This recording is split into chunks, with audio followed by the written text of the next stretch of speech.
महाराष्ट्र विधानसभा चुनाव को लेकर सभी सियासी दलों ने पूरी ताकत लगा दी है। मेरे साथ केंद्रीय मंत्री रामदास अठावले साहब हैं, नागपुर में हैं और नागपुर में लगातार रैलियों को संबोधित कर रहे हैं, जनता से मिल रहे हैं। इनसे समझेंगे कि नागपुर आकर मुद्दे इनको क्या समझ में आ रहे हैं। नागपुर में आप हैं, लड़ाई कांटे की है, क्या मुद्दा आपको दिखाई दे रहा है? मुझे लगता है कि ये लड़ाई कांटे की नहीं है। मतलब लड़ाई लोकसभा के चुनाव में कांटे की लड़ाई थी, लेकिन अब मतलब मामला एकदम बदल चुका है। अभी महाराष्ट्र का वातावरण बहुत ही महायुति को फेवर करने वाला वातावरण है। नरेंद्र मोदी जी के नेतृत्व में जो 10 सालों में विकास हुआ है उसको लोग देख रहे हैं, और इसीलिए मैं अभी नागपुर आया हूँ। मैं माननीय मोदी साहब की अनेक सभा मैंने अटेंड की है, अमित शाह जी की सभा भी मैंने अटेंड की है, बाकी की सभा भी अटेंड की है। तो महाराष्ट्र का वातावरण एकदम बहुत अच्छा वातावरण है, और विकास के मुद्दे पर ये चुनाव लड़ा जा रहा है। बाकी संविधान बदलने का जो राहुल गांधी जी को लग रहा है कि भाई संविधान दिखा दिखा कर लोकसभा में तो लोगों को गुमराह किया था, लेकिन अभी लोग ऐसा गुमराह नहीं हो गए। हमारे लोग महाराष्ट्र के महायुति के साथ है, और हमने लाडली बहना ये योजना अनाउंस की है, उसका भी हमको बहुत बड़ा फायदा होगा। और पूरा महाराष्ट्र में 10 लाख करोड़ से ज़्यादा पैसा 10 सालों में आया है, और इसीलिए नरेंद्र मोदी जी ने महाराष्ट्र को बहुत ही अच्छा सपोर्ट किया है। मुंबई में बहुत बड़ा डेवलपमेंट हो रहा है, अनेक शहरों में मेट्रो ट्रेन आ गई है, और रेलवे स्टेशन का अच्छा सुधार हो रहा है। ट्रेनें नई नई आ रही है, वंदे भारत ट्रेन जैसी ट्रेन आ रही है। एयरपोर्ट के अच्छे डेवलपमेंट हुए हैं, कनेक्टिविटी बहुत अच्छी बढ़ गई है, और नेशनल हाईवेज नितिन गडकरी के नेतृत्व में 4 लेन 6 लेन हो रहे हैं। 80 करोड़ लोगों को फ्री में अनाज मिल रहा है, और गरीबों के लिए आवास योजना की स्कीम भी मतलब इम्प्लीमेंट हो रही है। 4 करोड़ लोगों को आवास मिला है, अभी 3 करोड़ की अनाउंसमेंट हो चुकी है, और अनेक स्कीम जो है उसका फ़ायदा लोगों को हुआ है। और 10% आरक्षण इकोनॉमिकल सेक्शन को हमने अनाउंस किया है। महिलाओं को 1/3 आरक्षण लोकसभा विधानसभा में दिया है। 370 आर्टिकल जम्मू कश्मीर से हटाकर वहाँ की स्थिति एकदम बदल चुकी है। और मतलब कई निर्णय, जो 3 तलाक का निर्णय है, तो ऐसे कई निर्णय हमने लेने से हमें जरूर इस इलेक्शन में महाराष्ट्र में हमारा फायदा होगा, और महायुति की सरकार सत्ता में आपने आएगी। सब कुछ गिना दिया, लेकिन अगर सब कुछ गिनाने के बाद, सब कुछ करने के बाद भी लोकसभा में परफॉर्मेंस प्रदर्शन आपका अच्छा नहीं रहा। आपने देखा नागपुर के साथ साथ पूरे विदर्भा में, पूरे महाराष्ट्र में। नहीं तो लोकसभा के चुनाव में मतलब संविधान के बारे में गलत चर्चा हुई थी, और रिजर्वेशन जाएगा इस मुद्दे को भी इन लोगों ने ज़्यादा उठाया था, लेकिन अब ये मुद्दे यहाँ नहीं चल रहे हैं। अभी लोगों में ऐसा वातावरण बिल्कुल नहीं है।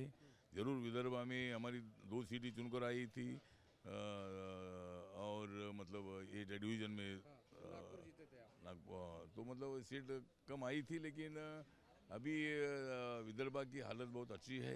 यहाँ नितिन गडकरी जी यहाँ हमारे नेता है, देवेंद्र फडणवीस जी है, और भी कई नेता यहाँ विदर्भ में, चंद्रकांत बावनकुले जी विदर्भ के रहने वाले हैं। नहीं बताइए, आप कितनी सीटों पे चुनाव लड़ रहे हैं? नहीं, मेरी पार्टी को तो 2 सीटें मिली है। मेरी पार्टी बहुत तो कम नहीं मिली? आपको लगता है ज़्यादा मिलती तो ज़्यादा अच्छा होता? दलितों के आप नेता हैं। हाँ, नहीं ज़्यादा सीटें मिली नहीं। अभी उसके लिए एमएलसी देने का, मंत्री पद देने का, कुछ महामंडल देने का वादा किया है। तो ये 3 बड़े मित्र एक साथ आने से रिपब्लिकन पार्टी ऑफ इंडिया को ज़्यादा सीटें नहीं मिली है, लेकिन ज़रूर सत्ता आने के बाद हम आरपीआई को अच्छा खासा सत्ता देंगे, ऐसा उन्होंने बताया है, और उसके मुताबिक हमको सत्ता अच्छी मिलेगी। अठावले साहब, एक और सवाल है। कुछ नेता और आ रहे हैं जो बटोगे कटोगे जैसे बयान दे रहे हैं, उसको लेके आप क्या कहेंगे? बीजेपी के नेता यहाँ आ रहे हैं, इस तरीके के बयानबाजी कर रहे हैं।